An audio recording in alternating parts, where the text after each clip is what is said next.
Cyber world में data breaches के incidents होते रहते हैं।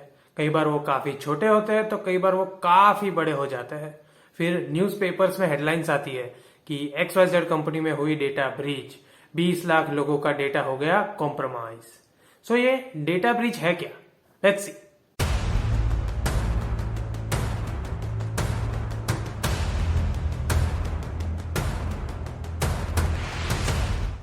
अब तक आपने जितना देखा उससे मे भी आपको आइडिया आ गया होगा कि डेटा ब्रीच यानी किसी भी तरह का डेटा लीक होना।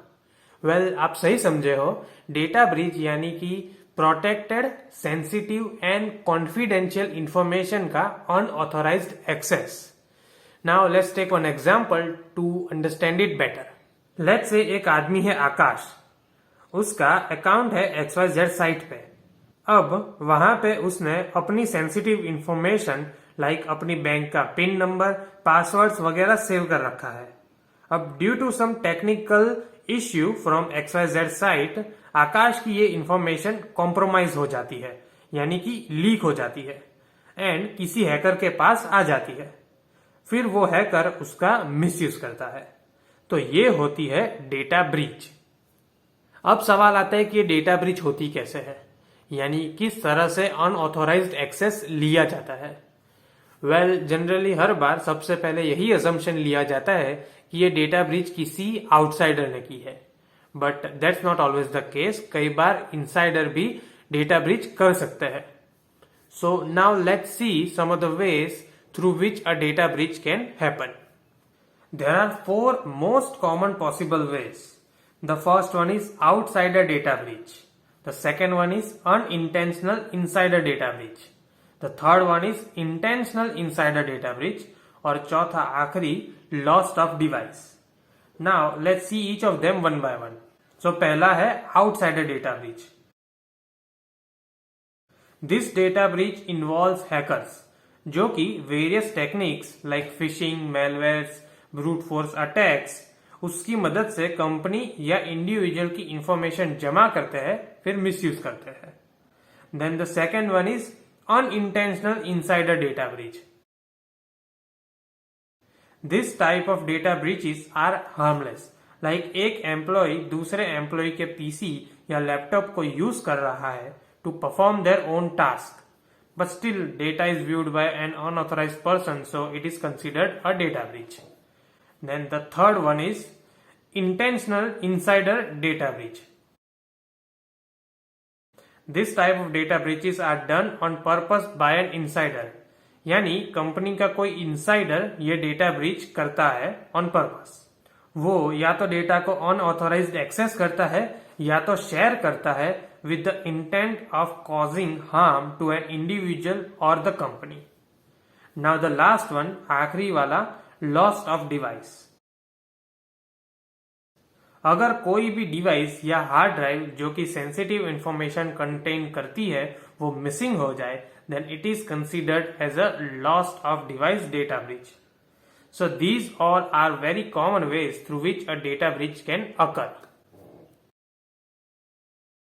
रिसेंटली आदित्य बिरला फैशन में काफी बड़ा डेटा ब्रीच हुआ, जिसके अंदर अराउंड 700 GB का डेटा लीक हो गया और वो data around 5.4 million email IDs and phone numbers contain करता था और उसमें से कुछ यूजर्स के तो पासवर्ड्स भी लीक हो गए। सो नाउ लेट्स सी कि एक हैकर के पास अगर ये डेटा आए देन वो क्या क्या कर सकता है। लेट्स से एक आदमी है विनोद, उसका अकाउंट है इस साइट पे एंड उसका डेटा ब्रीच हो गया। उसका phone number, email ID, local address, date of birth, credit card details and passwords leak हो गए। अब the good thing for each companies are कि वो अपने यूजर्स का sensitive data like passwords and all hash करके स्टोर करते हैं, यानी एक तरह का एनक्रिप्शन लगाकर स्टोर करते हैं, जिससे अगर गलती से भी किसी के पास वो डेटा चला जाए देन विदाउट डिक्रिप्टिंग इट उसे आसानी से यूज नहीं किया जा सकता।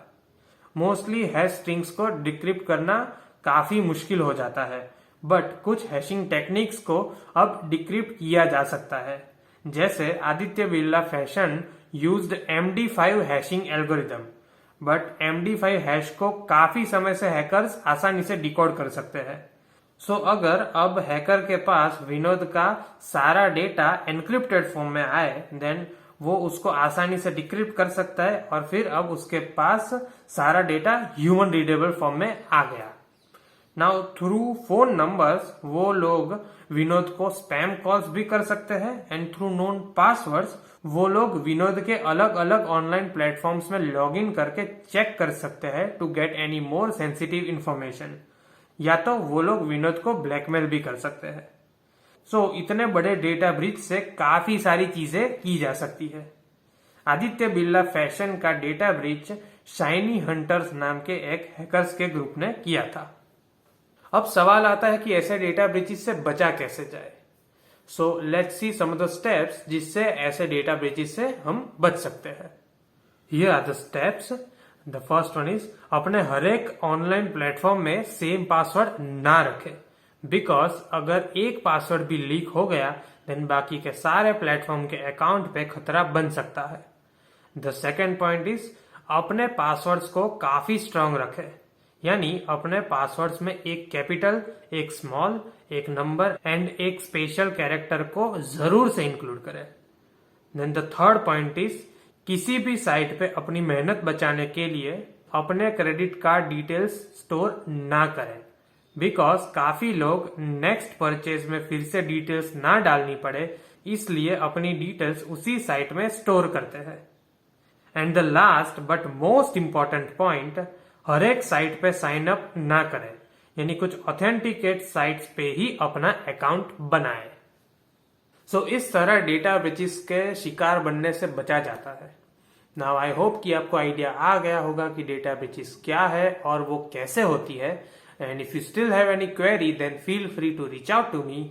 My contact details are present in the description of video. Thank you so much for watching. Kushank Shah to you. धन्यवाद।